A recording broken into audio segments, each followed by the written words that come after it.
brought to you by V-Guard, co-powered by Sensodyne O Vimal বলো কথা Keshari. Associate sponsor Ultratech Cement।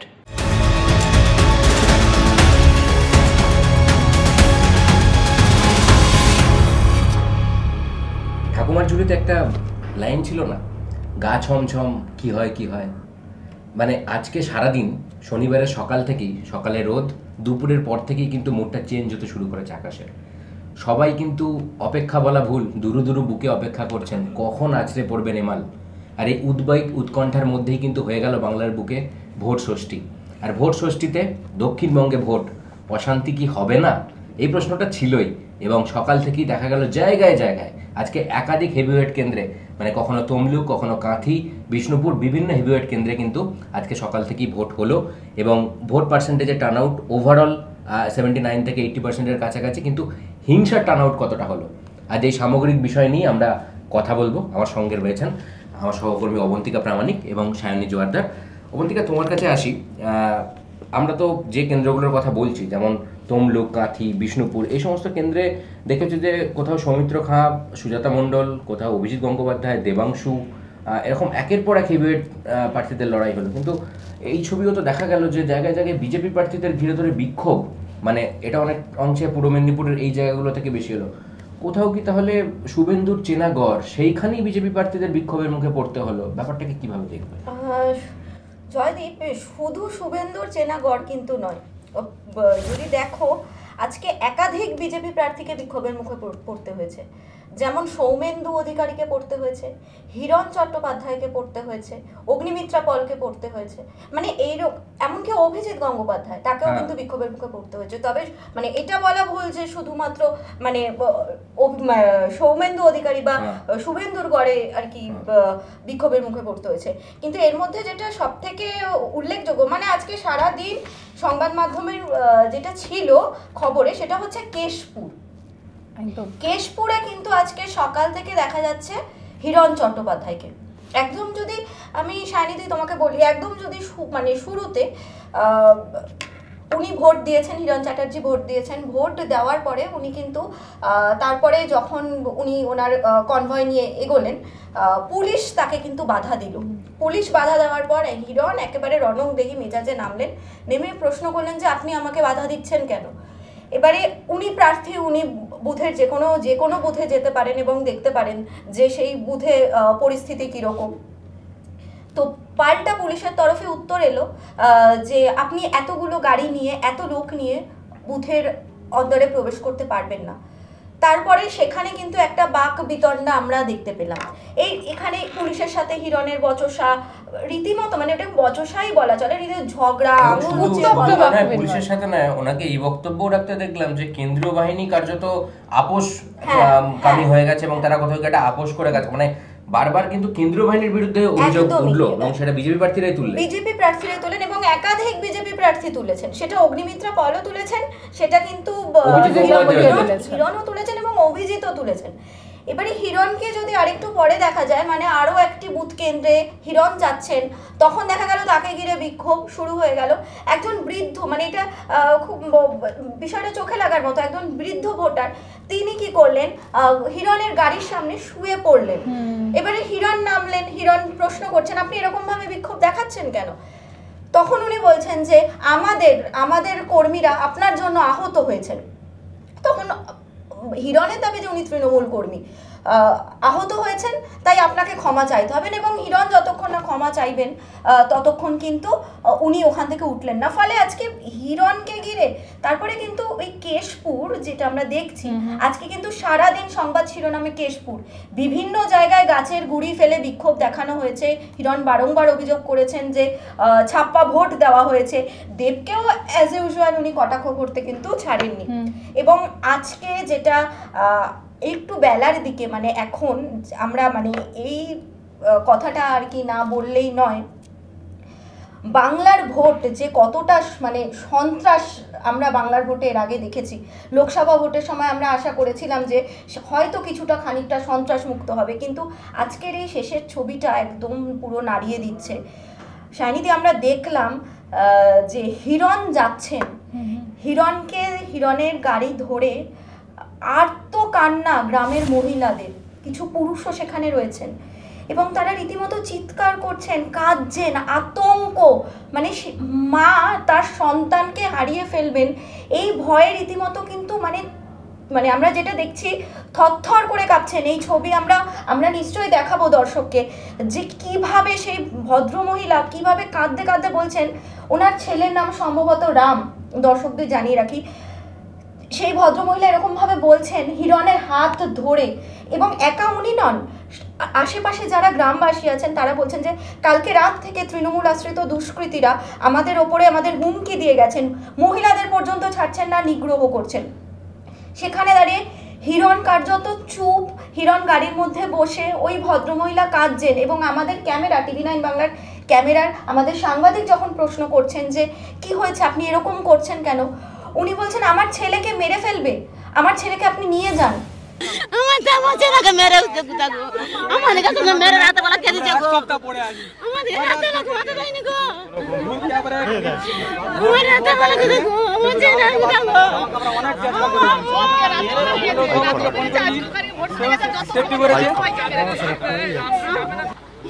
আপনারা দেখছেন তো, এটাই কেশপুর। এই সন্ত্রাস তৈরি করে এই অভিনেতা সাংসদ 10 বছর ধরে এখানে জিতে আসছে। এই অভিনেতা সাংসদ একজন ক্রিমিনাল, আজকে তার প্রমাণ পাচ্ছেন তো। গ্রামকে গ্রাম মানুষ, মা বোনেরা কাঁদছে। কনস্ট্যান্ট উনি এই কথাটা কিন্তু বলেই চলেছেন যে আমার ছেলেকে মেরে ফেলবে, আমার ছেলে রাম, ওকে নিয়ে চলে যাও, ওকে নিয়ে চলে যাও, রাতের অন্ধকার হবে, ওরা আমার ছেলেকে মেরে ফেলবে। মানে তুমি কোথাও গিয়ে বলছো যে দিনভর একটা মানে কেশপুরের যে অশান্তি সেটা এমন একটা জায়গায় পৌঁছালো এই লোকসভা ভোটে, সেটা যেন কোথাও পঞ্চায়েত ভোটকেও টক্কর দেওয়ার মতো একটা পরিস্থিতি তৈরি হলো। তবে কিন্তু দীপক অধিকারী, মানে এই ঘাটালেরই হিরণের প্রতিদ্বন্দ্বী দীপক অধিকারী, তাকে কিন্তু সকাল থেকেই তার যে কুল, কোট আনকোট কুল ইমেজ, সেটা কিন্তু তিনি বজায় রেখে চলেছেন। এবং তার যে বক্তব্য আমরা শুরুতেই দেখলাম যে দিনের শুরুতেই তিনি একাধিক জায়গায় অশান্তির খবর তিনি পেয়েছিলেন এবং নিজে বাইক নিয়ে ছুটে গেলেন এবং সেখানে গিয়ে বললেন শুধু আমাকেই ভোট দিতে হবে এরকমটা নয়, আপনারা যাকে পছন্দ করে তাকে ভোট দিন, কিন্তু শান্তিতে ভোটটা দিন, এটুকুই আমার বক্তব্য। বিষ্ণুপুরের দিকে যদি যাই, বাঁকুড়ার এই দিকে যে আজকে ভোট হলো, সেখানে আমরা সুজাতা মণ্ডলকে ভোটের ময়দানে বিগত কয়েক সপ্তাহে লাগাতার তাকে বিভিন্ন ভোটে স্টান করতে দেখেছি, বিভিন্ন কায়দায় তিনি ভোট প্রচার করেছেন, তার প্রাক্তন স্বামীর সাথে তার ভোটের লড়াই। কিন্তু কোথাও গিয়ে রাজনৈতিক মহল বলছে যে আজকে যেন ঠিক দেখতে পাওয়া গেল না সুজাতাকে। মানে এর পিছনে কি তুমি অন্য কোনো সমীকরণ দেখবে, নাকি এটা ভোটের বাজার বলেই? মানে তুই বলতে চাইছিস যে সুজাতাকে দেখা গেল না, কিন্তু চুপি চুপি ভোটটা হয়ে গেল, খেলাটা তাহলে খেললো কে? এটাই হচ্ছে কথা, খেলাটা কে খেললো আসলে। এটাও একটা কথা যে মূলত যেটা হয় যে সংবাদ মাধ্যমে যতটা উঠে আসে সেই অনুযায়ী আমরা বলি যে আজকে ময়দানে দেখা গেল বা দেখা গেল না। সত্যি কথা বলতে অবন্তিকা যেটা বলছিল যে আজকে কেশপুর, গড়বেতা, মানে মেদিনীপুর বল বা ঘাটাল বল, এই কেন্দ্রগুলো, ঘাটালের কেন্দ্রের কথা যদি বলি বা কাঁথি যদি বলি বা তমলুক যদি বলি, সেই ক্ষেত্রে যেটা হয়েছে যে এত বেশি ঘটনাবহুল, এত বেশি খবরবহুল এই কেন্দ্রগুলো হয়ে গিয়েছে, সেখানে কোথাও গিয়ে হয়তো শিরোনামে সেই অর্থে বিষ্ণুপুর উঠে আসেনি। তুমি বলছো যে হিংসার রেশারেশিতে হয়তো কোথাও বিষ্ণুপুর একটু পিছিয়ে পড়েছে, অশান্ত হয়নি বলে একটু পিছিয়ে পড়েছে। মানে কিন্তু একইভাবে আমরা যদি এই হিংসার কথা বলছিলাম, গত দুদিন ধরে আমরা দেখেছি যে দফায় দফায় কিন্তু উত্তপ্ত হয়েছে নন্দীগ্রাম। এই নন্দীগ্রাম রয়েছে তমলুকের মধ্যে, যে তমলুকের এইবারের বিজেপি প্রার্থী অবসরপ্রাপ্ত বিচারপতি অভিজিৎ গঙ্গোপাধ্যায়, তৃণমূলের দেবাংশু ভট্টাচার্য। আমরা কিছুক্ষণ আগে একটি খবর দেখছিলাম যেখানে পরিষ্কারভাবে একটা বিশ্লেষণ করা হচ্ছে এবং বলা হচ্ছে যে সকাল থেকে কিন্তু যে নন্দীগ্রামে মানুষের মৃত্যু পর্যন্ত হয়েছে সেখানে তৃণমূল প্রার্থীকে কিন্তু যেতে দেখা যায়নি। যদিও দেবাংশুর যুক্তি যে সেখানে একটা ফাঁদ পেতে রাখা হয়েছিল, সেই ফাঁদে তাকে আটকে রাখার একটা চক্রান্ত চলছিল, সেটা বুঝতে পেরেই তিনি যাননি। কিন্তু অভিজিৎ গঙ্গোপাধ্যায়ের যদি আমরা দেখি, তাকে কিন্তু সকাল থেকেই রীতিমতো মানে কোর্ট পড়ে দীর্ঘদিন ধরে যে মানুষটা হাইকোর্টের বিভিন্ন বিচার প্রক্রিয়া সামলেছেন, তা আজকে কিন্তু সাদা পাঞ্জাবি এবং তার একটা নতুন যে ভোটের সাজ, সেই সাজে আমরা তাকে দেখলাম। তিনি নানা প্রান্ত দাপিয়ে বেড়ালেন। ছাপ্পা ভোটের অভিযোগ যখন পেলেন ছুটে গেলেন, তার সামনেই উঠল চোর চোর স্লোগান এবং তৃণমূলের যে কর্মীরা তারা কিন্তু তাকে ধরে রীতিমতো বিক্ষোভ দেখাতে শুরু করলেন। মেজাজ হারালেন না, মেজাজ শান্ত রেখেই কিন্তু তিনি পুরোটার মোকাবিলা করলেন। এমনকি এই তমলুকেই ময়নাতে বিজেপির এক এজেন্টকে গৃহবন্দী, মানে এক প্রকার নজরবন্দি করে রাখে পুলিশ এই অভিযোগ ওঠে, সেই খবর পর্যন্ত গিয়ে তিনি কিন্তু পেয়ে ছুটে গেলেন। মানে কোথাও গিয়ে তৃণমূল স্তরের যে বিজেপি কর্মীদের মনোবল চাঙ্গা করার যে প্রশ্ন, সেই ক্ষেত্রে রাজনৈতিক বিশ্লেষকদের একাংশ মনে করছেন যে কোথাও গিয়ে দেবাংশুকে হয়তো কিছুটা হলেও গোল দিয়ে বেরিয়ে গেলেন অভিজিৎ। মানে বিজেপি তৃণমূল তো গেল, অবন্তিকা সিপিএমও কিন্তু সকাল থেকে মাঠেই ছিল। হ্যাঁ একদম জয়দীপ, আজকে কিন্তু সায়নও একদম সকাল থেকে কিন্তু তাকে এবং এই সায়ন বন্দ্যোপাধ্যায় কিন্তু সকাল থেকে যখনই বিভিন্ন জায়গায় অশান্তির খবর সামনে এসেছে তাকে কিন্তু আমরা ছুটে যেতে দেখলাম, এবং তিনি গিয়ে তৃণমূলকে কতটা আক্রমণ করলেন সেটা খুব একটা চোখে না পড়লেও হয়তো করেছেন, কিন্তু বিজেপিকে এবং বিরোধী দলনেতা শুভেন্দু অধিকারীকে একদম বললেন গ্যাস বেলুনের মতো চুপসে গিয়েছেন। বিজেপিকে দেখতেই পাওয়া যাচ্ছে না, লড়াই হচ্ছে তৃণমূলের বিরুদ্ধে সিপিএমের, এবং তিনি হলদিয়ার নানা প্রান্ত কিন্তু দাপিয়ে বেড়ালেন। এবং আজকের ভোটে কিন্তু এই কেন্দ্রগুলো ছাড়াও, মানে পূর্ব মেদিনীপুরের এই কেন্দ্রগুলো ছাড়াও মেদিনীপুর, পশ্চিম মেদিনীপুরের মূল শহর মেদিনীপুর, সেখানেও কিন্তু জুনের একটা টক্কর আমরা কিন্তু সেখানে দেখতে পেলাম। তার সাথেও কিন্তু একটা বচসা ভোট গ্রহণ কেন্দ্রের ভিতরে কোথাও গিয়ে বিভিন্ন জায়গায় তাকে দাপিয়ে দেখতে পেলাম। এই জায়গাটা একটু যদি বলেন। এখানে কিন্তু একটা মারাত্মক অভিযোগ করেছেন আজকে জুন মালিয়া কিন্তু সানিধি আজকে বলছেন যে বুথের ভেতরে নাকি তার সাথে অভব্যতা করা হয়েছে, এবং এই অভিযোগ তুলে আমরা দেখলাম বুথের ভেতরেই তিনি কিন্তু বিজেপি আর কি বুথ এজেন্টের সাথে ঝামেলায় জড়িয়ে তর্কাতর্কি, এবং বাইরে বেরিয়ে এসে তিনি তাকে বলতে শোনা যাচ্ছে যে যখন সাংবাদিকরা তাকে প্রশ্ন করছেন যে আপনাকে আটকানো হচ্ছে, তখন উনি বলছেন যে ওরা তো পড়াশোনা জানে না, অশিক্ষিত। ঠিক এইভাবে কথাটা বলছেন যে ওনারা পড়াশোনা জানে না, অশিক্ষিত, মাঠে ঘাটে ঘুরে বেড়ান, এইভাবে বলছেন। ওদের পোলিং এজেন্ট গলায় গামছা জড়িয়ে বলছে আমি কেন ইভিএম এর কাছে, ইভিএম আমি চেক করতে পারি যে সাফিসিয়েন্ট লাইট আছে কিনা, যেমন সেখানে সিম্বল দেওয়া ছিল, ইঙ্ক মার্ক, এগুলো তো কাকে চেক করতে হবে? ক্যান্ডিডেটকেই তো করতে হবে। আমাদের পোলিং এজেন্টরা কি অগ্নিমিত্রাকে আটকাবে, না বিক্রম ভট্ট সাহেবকে আটকাবে, বা অন্য কোনো যারা আছেন অনিন্দিতা দেবীকে আটকাবেন? কেউই আটকাবে না, অশিক্ষিত দল একটা। কতটা মানে এরকম ভাবে আদৌ কারোর পড়াশোনা শিক্ষাগত যোগ্যতা নিয়ে এভাবে প্রশ্ন তোলা যায় কিনা সেটা হয়তো আমাদের জানা নেই, কিন্তু এই একই প্রশ্ন কিন্তু করেছেন অগ্নিমিত্রা পল। তাকেও সকাল থেকে রণংদেহী মেজাজে রীতিমতো দেখা যাচ্ছে, সকাল থেকে রণংদেহী মেজাজে দেখা যাচ্ছেন, এবং তিনি অ্যাজ ইউজুয়াল তিনি আবারও বলেছেন সেই চোর আমাদের হয়তো শিক্ষাগত যোগ্যতা নেই, তিনি বলেছেন, মানে উত্তর দিয়েছেন জুন মালিয়াকে যে আমাদের হয়তো শিক্ষাগত যোগ্যতা নেই, আমরা হয়তো অর্ধশিক্ষিত, কিন্তু আমাদের দল চোরের দল নয় বা ডাকাতের দল নয়। পাশাপাশি তিনি আবার কিন্তু জুন মালিয়াকে খোঁচাও দিয়েছেন, কাউকে অর্ধশিক্ষিত বা অশিক্ষিত এভাবে আক্রমণ করা যায় না, বিশেষ করে যখন একজন জনপ্রতিনিধির লড়াইয়ে নেমেছেন সেই জায়গা থেকে এই কথা বলা যায় না। তবে অবন্তিকা, একটা বিষয় কিন্তু বলতেই হবে, এত কিছু নিয়ে যখন আলোচনা হচ্ছে, এদিন ভোটের সকালেই একেবারে ঝালদাতে যে ছবিটা দেখা গিয়েছে, মানে একজন প্রিসাইডিং অফিসার তিনি লুঙ্গি পরে বুথের মধ্যে বসে আছেন, ক্যামেরা ঢুকতেই, সংবাদ মাধ্যম ঢুকতেই সেই তিনি প্যান্ট পরছেন। আমরা ভোটালাপের আগের পর্বে বলেছিলাম যে পুরুলিয়া নিয়ে যখন আলোচনা করেছিলাম যে ঝালদায় কিছু হতে পারে, কিন্তু ঝালদায় কিভাবে লুঙ্গি কাণ্ড হবে এটা আমরা বুঝতে পারি। মানে বিষয়টি হচ্ছে যে উনি কিন্তু সেইভাবে সাইনিদি বসে প্রক্রিয়া চলছে, বিষয়টা কিন্তু নোটিস করেছেন বিজেপি বিধায়ক জ্যোতির্ময় সিং মাহাতো।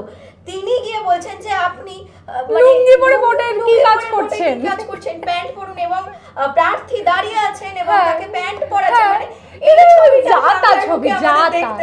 মানে মানে সব মিলিয়ে আজকে একটা অভূতপূর্ব ভোট দেখা গেল। ঝালদায় তো লুঙ্গি কাণ্ড হয়েইছে, কিন্তু বেলা যত গড়িয়েছে হিংসার ছবিটা যেন ক্রমেই স্পষ্ট হয়েছে জঙ্গলমহলের নানা প্রান্তে।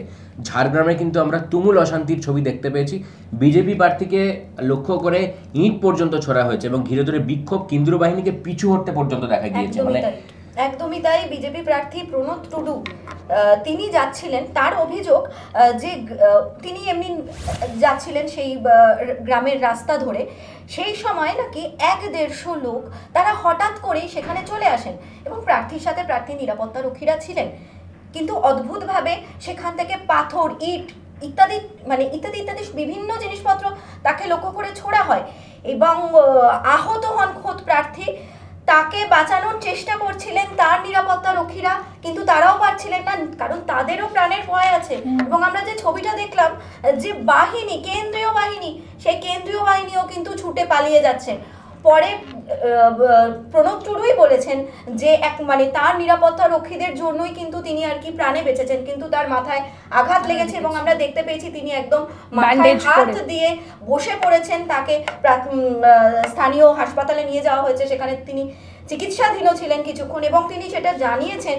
তিনি বলতে চাইছেন যে আমি এখানকার ভূমিপুত্র হওয়ার পরও যদি আমার উপর কেউ আক্রমণ করেন তাহলে সাধারণ ভোটারদের অবস্থা কি হবে। আমার উপর অ্যাটাক হয়েছে, মানে যেখানে সাধারণ মানুষজন তাহলে কি করবে? হ্যাঁ, প্রার্থীর উপর যদি অ্যাটাক হয় তাহলে সাধারণ মানুষজন কি করবে? তো সেখানে এই যে প্রার্থী এখানকার হচ্ছে, আমি এখানকার ভূমিপুত্র, সেই ভূমিপুত্রের উপরে হচ্ছে যে রোহিঙ্গা বাহিনী টিএমসি আশ্রিত রোহিঙ্গা বাহিনীর অ্যাটাক করছে। এই হচ্ছে সিচুয়েশন এখন বাংলার সিচুয়েশন। ঝাড়গ্রামের মানুষজন যথেষ্ট শান্তিপ্রিয় মানুষ, এখানকার মানুষ কোনো রকম ঝামেলা চায় না, কিন্তু এরকম ঘটনা এর আগে হয়নি, কিন্তু এই ফার্স্ট হচ্ছে বা এর আগেও এই কিছুদিন ধরে হচ্ছে। এইগুলো কিছু না, এগুলো দিদি হচ্ছে বাংলা তৈরি হচ্ছে ধীরে ধীরে, আর কদিন হলে পরে এই সন্দেশখালী হয়ে যেত আর কি এই ঝাড়গ্রামটা। গড়বেতার এই ঘটনা কিন্তু আজকে সত্যিই খুব উল্লেখযোগ্য। ঝাড়গ্রামের সত্যি মানে সাংঘাতিক এটা, মানে আমরা যে ছবি গড়বেতা বা সেই দিকগুলোতে দেখেছি, একই ছবি আমরা ঝাড়গ্রামেও দেখলাম। এবং আজকে কিন্তু দিনভর নিরাপত্তা রক্ষী নিয়ে মানে কেন্দ্রীয় বাহিনী নিয়ে একটা কিন্তু প্রশ্ন উঠেছে এবং সেই প্রশ্ন কিন্তু তুলেছে বিজেপির বিভিন্ন প্রার্থীরা। এটা রাজনৈতিকভাবে খুবই তাৎপর্যপূর্ণ, খুবই তাৎপর্যপূর্ণ একেবারে। কেন্দ্রীয় বাহিনী দিয়ে ভোট করানো, কেন্দ্রীয় বাহিনীকে রেখে ভোট করানো এবং এই ষষ্ঠ দফায় প্রচুর সংখ্যক কেন্দ্রীয় বাহিনী বাড়ানো হয়েছিল। চ্যালেঞ্জ ছিল, নন্দীগ্রামের অশান্তির পরে এক্সট্রা বাহিনী পাঠানো হয়েছিল, জঙ্গলমহলে ভোট। বেঙ্গল পুলিশ আর কলকাতা পুলিশ দাঁড়িয়ে ভোট করাচ্ছে, দরজার পাশে দাঁড়িয়ে ভোট করাচ্ছে, সেন্ট্রাল ফোর্স দাঁড়িয়ে দাঁড়িয়ে দেখছে। সেন্ট্রাল ফোর্স নেই, সেন্ট্রাল ফোর্স থেকে আসা অফিসার স্ট্যান্ডিং সাকিয়া আমাকে অপমান করছে, আমাকে গালাগাল দিচ্ছে, আমাকে থ্রেট করছে। এই সেন্ট্রাল ফোর্স এসব বিক্রি হয়ে গেছে। এরা কেন্দ্রীয় বাহিনী বাঁশি বাজাচ্ছে, শ্যামের বাঁশি। बोलिए बीजेपी के साथ खाया जाएगा, आप बोलिए बीजेपी के साथ खाया जाएगा, आप लोग बोलिए बीजेपी के साथ खाया जाएगा, बोलिए बीजेपी के साथ खाया जाएगा। সব মিলিয়ে ভোটের যে সামগ্রিক চিত্র আজকে যদি ভোট ষষ্ঠী এক লাইনে বলতে হয়, মানে নরমে গরমে কাটলো, কিন্তু গরমটা মনে একটু বেশিই রইলো। যদিও ঠান্ডা করার জন্য রেমাল আসছে, কিন্তু সেই ঠান্ডা আবার কতটা দুর্বিপাকে ফেলবে বঙ্গবাসীকে সেটা তো সময় বলবে।